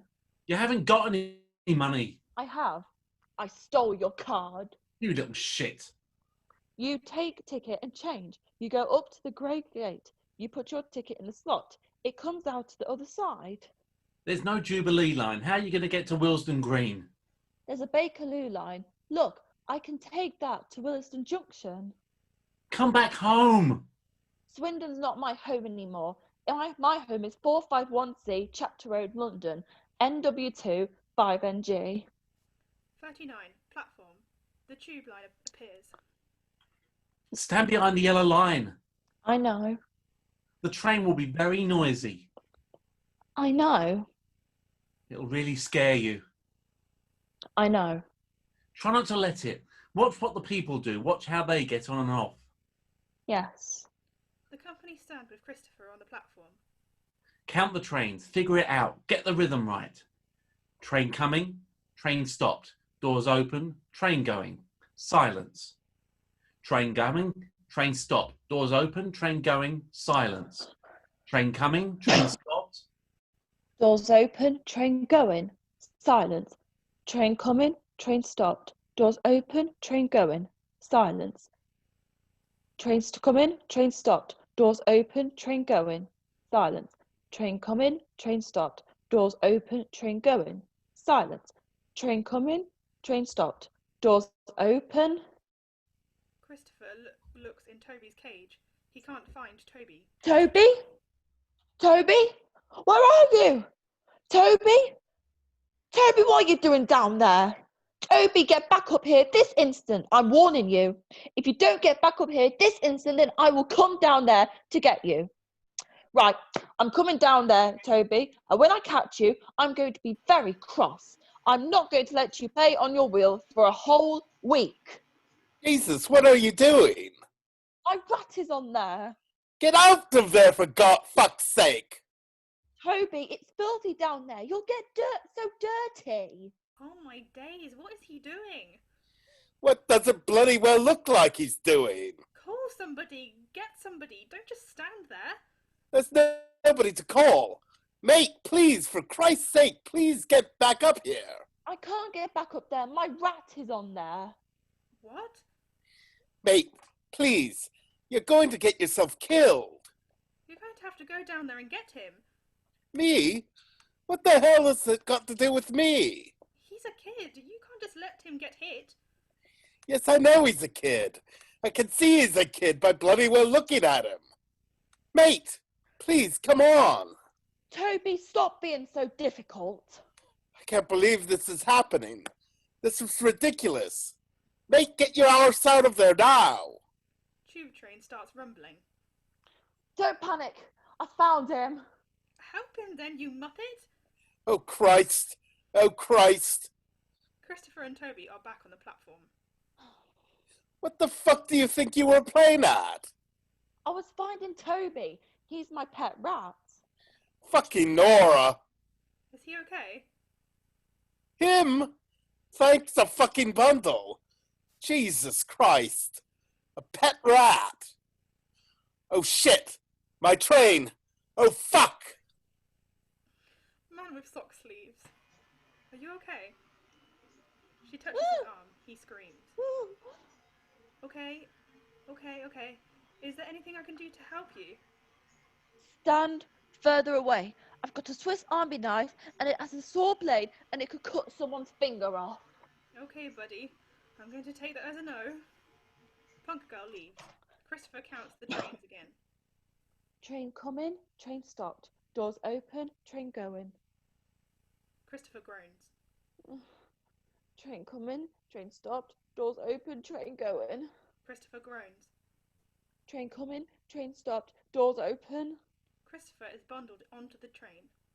40. Tube train. Is this train going to Williston Junction? The voices here are recorded. There are 53,963 holiday cottages in Scandinavia and Germany. Antibiotics. Is this train going to Williston Junction? 3435. Penalty £25 if you fail to show a valid ticket for your entire journey. Discover gold, then bronze. Is this train going to Williston Junction? TVIC. EPBIC. Obstructing the doors can be dangerous. BRC. Con. IC. Is this train going to Williston Junction? Talk to the world. Warwick Avenue. Maida Vale. Kilburn Park. Queen's Park. Kensal Green. Williston Junction. 41. Williston Junction. Where is 451C Chapter Road, London, NW2 5NG? A shopkeeper shows him an A to Z of London. A to Z of London. £5.95. Are you going to buy it or not? I don't know. You can get your dirty fingers off it if you don't mind. Where is 451C Chapter Road, London, NW2 5NG? You can either buy the A to Z or you can get out. I'm not a walking encyclopedia. Is that the A to Z? No, it's a bloody crocodile. Is that the A to Z? Yes, that's the A to Z. Can I buy it? £5.95, but you're going to have to give me the money first. Christopher examines the A to Z. He opens it. He looks for Chapter Road. Left, right, left, right, left, right, left, right, left, right, left, right, left. Christopher closes the map. His voice quietens the more he talks, and as he talks, he squats, and then huddles into a ball. Christopher sits silently, huddled for a while. 42. Outside Judy's house. Judy and Roger enter. I don't care whether you thought it was funny or not. Judy, look, I'm sorry, okay? Well, perhaps you should have thought about that before you made me look like a complete idiot. Christopher stands up. Judy sees him. The two look at one another. You weren't in, so I waited for you. Christopher. What? Christopher. She goes to hug him. He pushes her away so hard that he falls over. What the hell's going on here? I'm so sorry, Christopher. I forgot. Judy spreads her fingers. Christopher spreads his to touch hands with her. I suppose this means Ed's here. Where's your father, Christopher? I think he's in Swindon. Thank God for that. How did you get here? I came on the train. Oh my God, Christopher. I didn't think I'd ever... Why are you here on your own? Christopher, you're soaking. Roger, don't just stand there. Are you going to come in, or are you going to stand out here all night? I'm going to live with you because Father killed Wellington with a garden fork. Jumping Jack Christ. Roger, please. Come on, Christopher, let's go inside and get you dried off. Come on then, soldier, let's get you warmed up. You'll catch your death out here. Christopher doesn't move. You follow Roger. Christopher doesn't move. He gives Toby to Roger.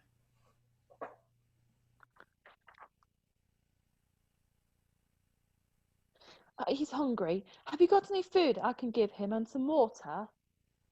43. Inside Judy's house. Are you okay, Christopher? I'm tired. Oh, no, love. I can get you a blanket. No, don't. I've got a sleeping bag in my backpack. Will you let me help you get your clothes off? I can get you a clean t-shirt. You could get yourself into bed. She leaves the bedroom and gets Roger to pass her a t-shirt. T-shirt. Pass me a t-shirt. She goes back into Christopher's room and changes him. He wears one of her old t-shirts. You're very brave. Yes, You never wrote to me. I know. Well, why didn't you write to me, Christopher? I wrote you all those letters. I kept thinking something dreadful had happened or you'd moved away and I'd never find out where you were. Father said you were dead. What? He said you went into hospital because you had something wrong with your heart, and then you had a heart attack and died. Oh, my God. Judy starts to howl. Why are you doing that? Oh, Christopher, I'm so sorry. What for? Bastard! That bastard! Christopher, let me hold your hand. Just for once, let me. For me. Will you? I won't hold it hard. I don't like people holding my hand. No, it's okay. That's okay. 44. In Christopher's bedroom at Judy's. I need to speak to him. He's been through enough today already. I know, but I still need to speak to him. Christopher Boone, please can you open the door? Come on, Christopher. Christopher, love, it's all right. Just open the door, will you, sweetheart? Is he going to take me away? No, Christopher, he isn't. Will you let him take me away? No, I won't. Your father says you've run away, is that right? Yes. Is this your mother? Yes. Why did you run away?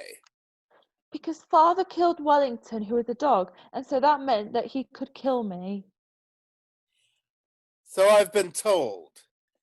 Do you want to go back to Swindon to your father, or do you want to stay here? I want to stay here. And how do you feel about that? I want to stay here. Hang on, I'm asking your mother. You told Christopher I was dead. Okay, let's not get into an argument about who said what here. I just want to know whether... Of course he can stay. Well, I think that probably settles it as far as I'm concerned. Are you going to take me back to Swindon? No. If your husband turns up and causes any trouble, just give us a ring. Otherwise, you're going to have to sort this out amongst yourselves. 45. Middle of the night corridor outside Christopher's bedroom. I'm talking to her whether you like it or not. Roger, don't just... I'm not going to be spoken to like that in my own home. I'll talk to you how I damn well like. You have no right to be here. He's my son, in case you've forgotten. What in God's name did you think? You were playing at when you said all those things to him. You were the one that bloody left. So you decided just to wipe me out of his life altogether? Let's all just calm down here, shall we? Well, isn't that what you wanted? I wrote to him every week.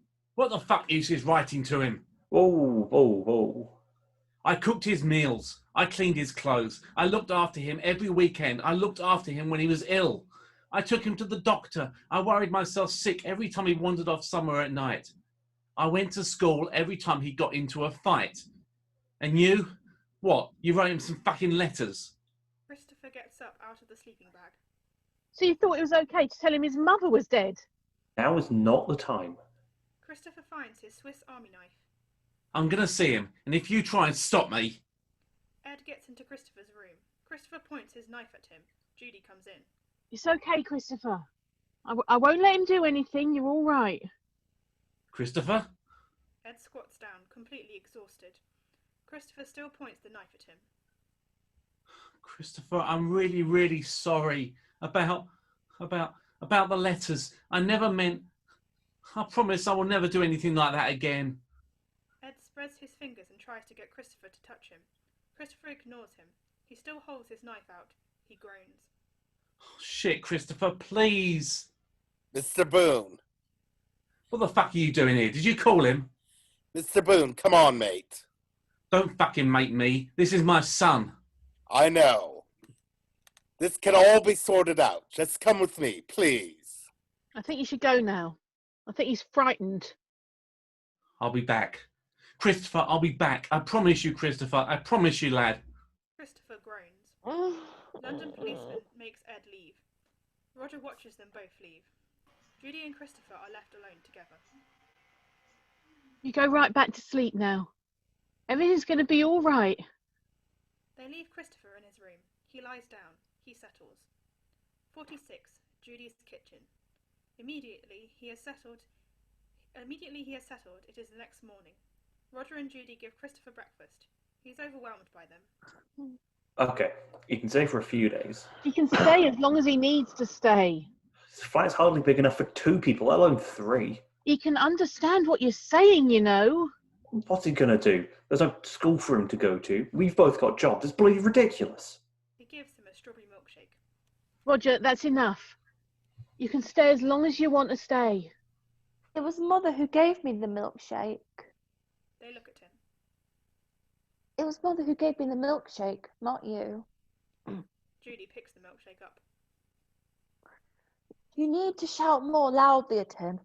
Like you're really angry with him, not just being nice. Judy looks at him, nods. Okay. She puts the milkshake down. She's much angrier. Roger, that's enough. You can stay as long as you need to stay. She looks at Christopher, examining his response, expecting more feedback. I have to go back to Swindon. They both look at him. Christopher, you've only just got here. I have to go back. I have to sit my maths A level. You're doing maths A level? Yes, I'm taking it on Wednesday and Thursday and Friday next week. God. The Reverend Peters is going to be the supervisor. I mean, that's really good. I'm going to get an A star, and that's why I have to go back to Swindon. Except I can't see Father, so I have to go back to Swindon with you. I don't know whether that's going to be possible. But I have to go. Let's talk about this some other time, okay? Okay. But I have to go back to Swindon. He stands and leaves. Christopher, please. 47, London Street at night. What time is it? 7 minutes past 2 in the morning. I can't sleep. It's because you're scared of Mr. Shears. You're being silly. There's nobody about. You can hear traffic. Christopher wanders down the street. What cars are there? A Fiesta, a Nissan Micra, a Peugeot, a Ford Granada. What colors are they? I can't tell. I can only see orange and black, and mixtures of orange and black. Look at the things people have in their front gardens. Oh, yes. Is that an elf? It's a gnome and a teddy bear and a little pond, look. And an oven. I like looking up at the sky. Me too. When you look up at the sky at night, you know you are looking at stars, which are hundreds and thousands of light years away from you. And some of the stars don't exist anymore because their light has taken so long to get to us, they are already dead, or they have exploded and collapsed into red dwarfs. And that makes you seem very small. And if you have if you have difficult things in your life, it is nice to think that they are what is called negligible, which means they are so small you don't have to take them into account when you are calculating something. I can't see any stars here. No. It's because of all the light pollution in London. All the light from the street lights and car headlights and floodlights and lights in the buildings reflect off tiny particles in the atmosphere, and they get in the way of light from stars. Christopher? Judy starts looking for Christopher. I have to go. Don't. I have to. Siobhan? Siobhan, where are you going? Siobhan! Christopher? Christopher! Christopher stands up. Judy stares at him. Jesus Christ, what are you doing out here? I've been looking for you. I thought you'd gone. Oh, if you ever do that again, I swear to God, Christopher, I love you, but I don't know what I'd do. You need to promise me you won't leave the flat on your own again, Christopher. Christopher, do you promise me that? Yeah. You can't trust people in London. 48, Judy's home. Don't be a bloody fool. I'm not being a bloody fool, Roger. They got somebody in. They didn't even call me. They didn't even ask me if I wanted to come back. I've been off 2 days. It's illegal, that is. It's a temporary job, for Christ's sake. I have to go back to Swindon to take my A level. Christopher, not now. I'm getting phone calls from your father threatening to take me to court. I'm getting so much grief from Roger. It's not a good time.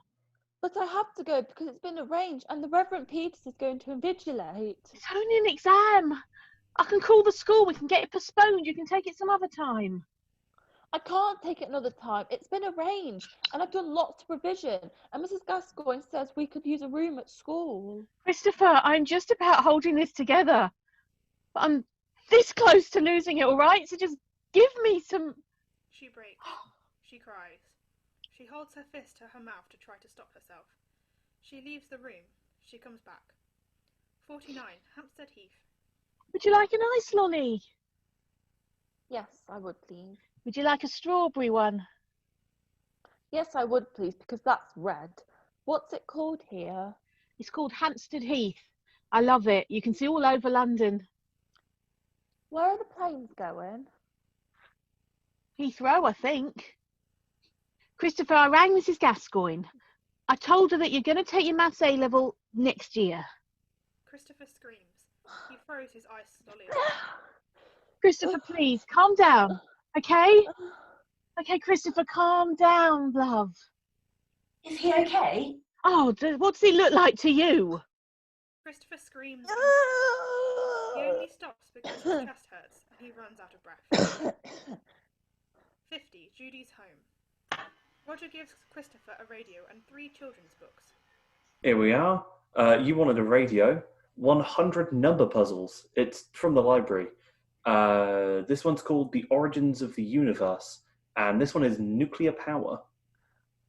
For the children, they're not very good. I'm not going to read them.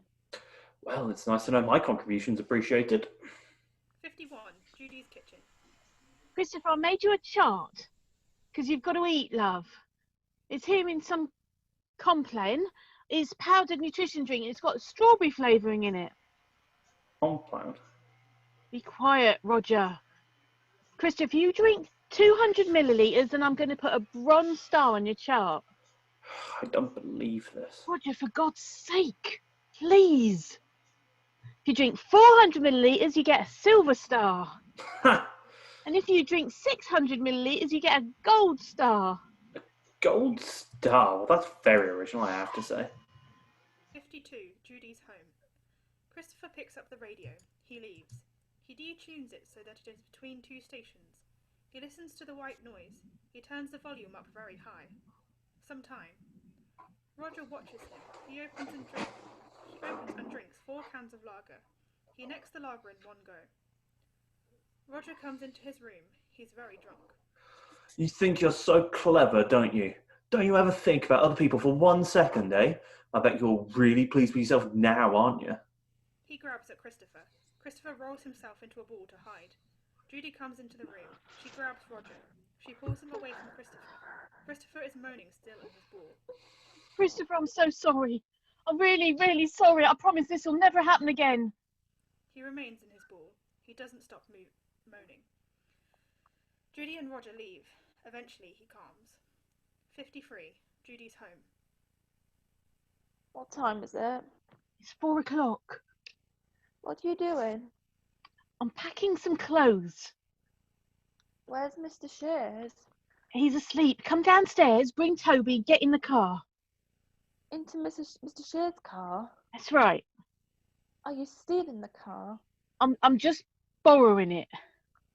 Where are we going? We're going home.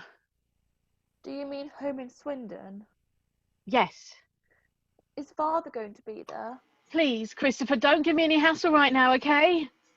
I don't want to be with Father. Oh, just, it's going to be all right, Christopher, okay? It's going to be all right. Are we going back to Swindon so I can do my maths A-level? What? I'm meant to be doing my maths A-level tomorrow. We're going back to Swindon because if we stay in London any longer, somebody was going to get hurt, and I don't necessarily mean you. Now, I need you to be quiet for a while. How long do you need me to be quiet for? Oh, Jesus. Half an hour, Christopher. I need you to be quiet for half an hour. 54. Home. How the fuck did you get in here? This is my home too, in case you've forgotten. Is your fancy man here as well? Christopher starts drumming on one of the boxes. He begins drumming on them. He drums and drums and drums. Ed and Judy talking inaudibly under the drumming. Christopher? Christopher, he's gone. You don't need to panic. Where's he gone to? He's gone to stay at a friend's house for a while. Is he going to be arrested and go to prison? What for? For killing Wellington. I don't think so. I think he'll only get arrested if Mrs. Shears presses charges. What's that? It's when you tell the police to arrest somebody for a little crime. They only arrest people for little crimes if you ask them. Is killing Wellington a little crime? Yes, love, it is. In the next few weeks, we're going to try and get a place of our own to live in. Do I still take my A-level? Oh, you're not listening to me, are you, Christopher? I am listening to you. I told you, I rang your headmistress. I told her you're in London. I told her you could do it next year. But I'm here now, so I can take it. I'm sorry, Christopher. I didn't know we'd be coming back. This isn't going to solve anything. 55. Street. You've got a fucking nerve. Where are we going? Fawning round here as if nothing ever happened. Ignore her, Christopher. So he's finally dumped you too, has he? Where are we going? He had it coming. Don't try and pretend that you didn't, because you fucking did. Where are we going? We're going to the school. 56. School.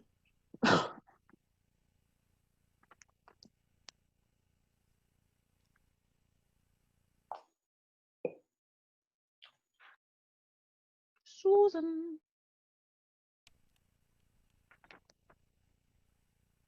Okay, sorry, we're having some technical difficulties. So you're Christopher's mother. That's right. And you're? I'm Siobhan. It's nice to meet you. Yeah. Yes. Yes, it's nice to meet you too. Hello, Christopher. Hello. Are you okay? I'm tired. He's a bit upset. Because of the A-level, you said? He won't eat. He won't sleep. Yeah. I spoke to Mrs. Gascoigne after you called. Yeah, right. She still actually has your A-level papers in the 3 sealed envelopes in her desk. I still actually have the A-level papers in my desk. Does that mean I can still do my A-level? I think so. We're going to ring the Reverend Peters to make sure he can still come in this afternoon and be your supervisor. And Mrs. Gascoigne is going to call the examination board to say that you're going to take the exam after all. I thought I should tell you now, so you could think about it. So I can think about what? Is this what you want to do, Christopher? If you say you don't want to do it, no one is going to be angry with you. And it won't be wrong or illegal or stupid. It will just be what you want, and that will be fine. I want to do it. Okay. How tired are you? Very. How's your brain when you think about maths? I don't think it really works very well. What's the logarithmic formula for the approximate number of prime numbers not greater than x? I can't think. 57. Exam room. Reverend Peters enters. He picks up one envelope. He opens it. He looks at it. He carefully places it face down on Christopher's table. He goes to sit opposite him. He takes out a stopwatch. So this is jolly exciting, eh, Christopher? Well, I'm excited anyway. Now, the exam is going to last for 90 minutes, Christopher. Okay? First thing to do is put your name on the front. Okay, young man, are you ready to roll? Turn over the paper, please, Christopher, and begin. Christopher turns over the exam paper. He stares at it. He can't understand any questions. He panics. His breathing becomes erratic. To calm himself, he counts the cubes of cardinal numbers. 1, 8, 27, 64, 125, 216, 343, 512, 709, 1000, 1331. Are you all right, Christopher? I can't read the question. What do you mean? I can't read the question. Can you see the question? I can see the question, but I can't read the question because when I look at the words, they all seem confused and mixed up in the wrong way to me. Right. What does this question say? Christopher, I'm afraid I can't help you like that, but I'm not allowed to. Christopher groans. Christopher, stop groaning. Get your breath. Count the cubes of the cardinal numbers again. 1, 8, 27, 64, 125, 216, 343, 512, 729, 1000, 1331. Now, have another go. He looks at the questions again. Show that a right-angled triangle with sides that could be written in the form of n squared plus 1, n squared minus 1, and 2n, where n is greater than 1, is right-angled. You don't have to tell us. What? You don't have to tell us how you solved it. But it's my favourite question. Yes, but it's not very interesting. I think it is.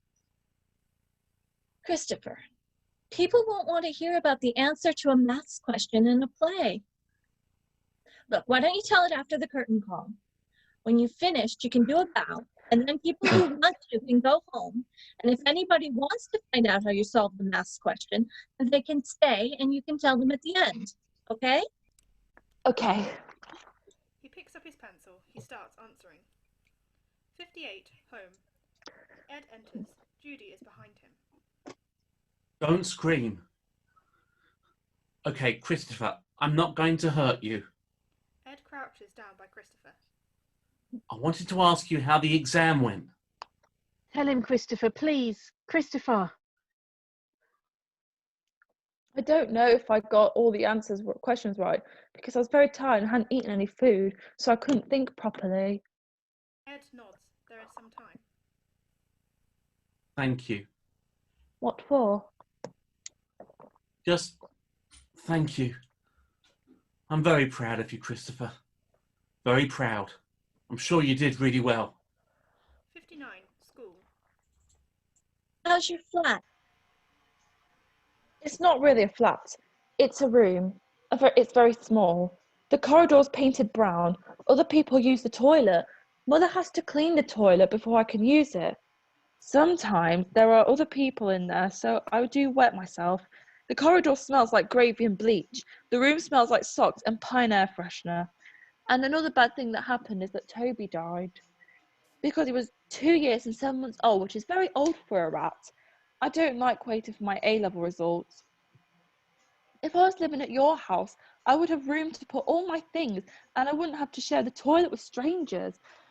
Can I come and live in your house so that I'll have room to put all my things and I wouldn't have to share the toilet with strangers? No, Christopher, you can't. Why can't I? Is it because I'm too noisy and sometimes I'm difficult to control? No. It's because I'm not your mother, Christopher. No. That's very important, Christopher. Do you understand? I don't know. Mother doesn't get back from work. I don't know. Mother doesn't get back from work until 5:30, so I have to go to Father's house between 3:49 and 5:30 because I'm not allowed to be on my own. Mother said I didn't have a choice. I push the bed up against the door in case Father tries to come into the room. Sometimes he tries to talk to me through the door. I don't answer him. Sometimes he sits outside the door quietly for a long time. Ed enters. He's holding a kitchen timer. 60, home. Christopher, can I have a talk with you? Christopher turns away from Siobhan. No, you can't. No. It's okay, I'll be here. I don't want to talk to Father. I'll do you a deal. 5 minutes, okay? That's all. Ed sets the timer for 5 minutes. It starts ticking. Christopher, look. Things can't go on like this. I don't know about you, but this just hurts too much. You being in the house but refusing to talk to me? You have to learn to trust me. And I don't care how long it takes. If it's a minute one day and 2 minutes the next and 3 minutes the next and it takes years, I don't care. Because this is important. This is more important than anything else. Let's call it a project. A project we have to do together. You have to spend more time with me. And I have to show you that you can trust me. And it will be difficult at first because it's a difficult project. But it will get better, I promise. You don't have to say anything, not right now. You have to think about it. And I've got you a present to show you that I really mean what I say and to say sorry. And because, well, you'll see what I mean. Ed leaves. He comes back with a big cardboard box. It is importantly cardboard and different to the other boxes. There's a blanket in it. He puts his hands in the box. He takes out a little sandy-coloured golden retriever. He's 2 months old. Christopher, I would never do anything to hurt you. The dog sits on Christopher's lap. You won't be able to take him away with you, I'm afraid. Flat's too small. But your father's going to look after him here. And you can come and take him out for walks whenever you want. Does he have a name? No. You can decide what to call him. Sandy. He's called Sandy. The alarm goes off. They look at each other. We need to go now. Yes. We'll come back tomorrow and you can see him then. 61. School. Christopher? Yes?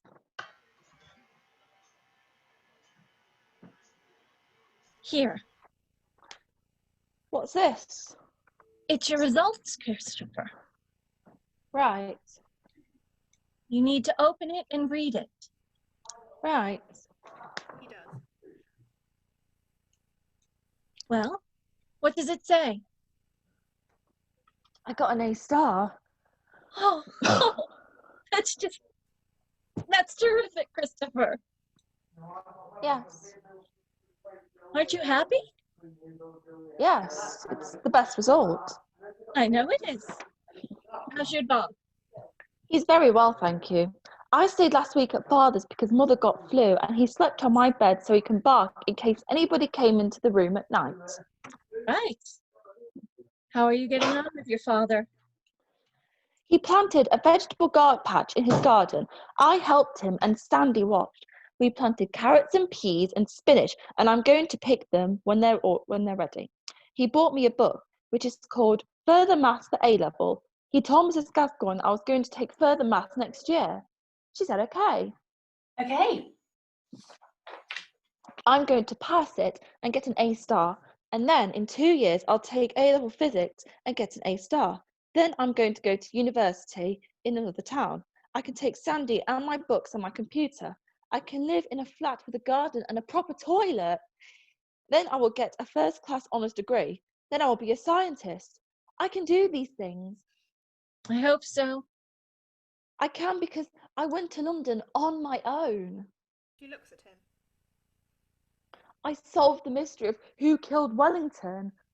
She looks at him. I found my mother. I was brave. You were. And I wrote a book.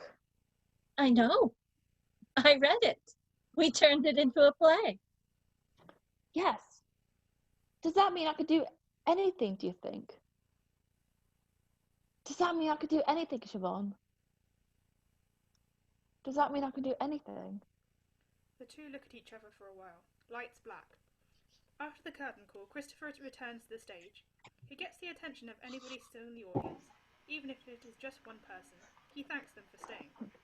Using as much theatricality as we can throw at it, using music, lights, sound, lasers, the boxes, the train tracks, the rest of the company, the orchestra, the fucking ushers for Christ's sake, using dance, song, bells, whistles, the works, he proves by means of a counter-example that a triangle with sides that can be written in the form n squared plus 1, n squared minus 1 and 2n, where n is greater than 1, is right-angled. Maths appendix. After the applause, lights down, smoke. Christopher appears, rising through the centre trap. This is very cool. There is very cool electro music. Thank you very much for clapping, and thank you very much for staying behind to listen to how I answered the question on my maths A-level. Siobhan said it wouldn't be very interesting, but I said it was. She didn't tell me what I should use, so I decided to use all the machines and computers in the theatre, including VL3500 arc lights, which are moving lights, light-emitting diodes, Mayer MSL, 2 speakers, a DPA boom mic, and Sennheiser radio transmitter, 4 PTKD 20KS Panasonic overhead projectors, and our stage manager called Derek, who will operate these. I had 90 minutes to answer 19 questions, but I spent 14 minutes doing moaning and groaning, which meant I only had 4 minutes to answer this question. The timer is projected, displaying 4.00.4.00. Show that a triangle with sides that could be written in the form of n squared plus 1, a square minus 1, and 2n, where n is bigger than 1, is right-angled. And this is what I wrote. Christopher runs and starts the timer. Start the clock! A right-angled triangle is made using projection or lasers if you have the money, or holograms if you are in the future. If a triangle is right-angled, one of its angles will be 90 degrees and will therefore follow Pythagoras' theorem. Pythagoras said that a squared plus b squared equals c squared. To put it simply, if you draw squares outside the 3 sides of the right-angled triangle, then add up the area of 2 smaller squares, this will be equal to the area of the larger square. This is only true if the triangle is right-angled. Come on, Bluey! The A-level question is an algebraic formula for making right-angled triangles. Algebra is like a computer program that works for whatever numbers you put into it. N squared plus 1 is the biggest number in this equation, which makes it the hypotenuse, which is the longest side of a triangle. To find the area of a square, you must simply multiply the length by the width. So, the area of this square is 2n times 2n, which is equals 4n squared. The area of this square is n squared minus 1 times n squared minus 1, which equals n to the power of 4 minus 2n squared plus 1. Bloody Nora. Now, if we add these two squares together, this equals n to the power of 4 plus 2n squared plus 1. Now, we need to find the area of the square on the hypotenuse, which is n squared plus 1 times n squared plus 1, which equals n to the power of 4 plus 2n squared plus 1, which is the same term. So the area of the 2 small squares adds up to the area of a larger square. So all my squares fit together to satisfy Pythagoras' theorem. So the triangle is right-angled. And that is how I got an A star. Confetti! Christopher exits.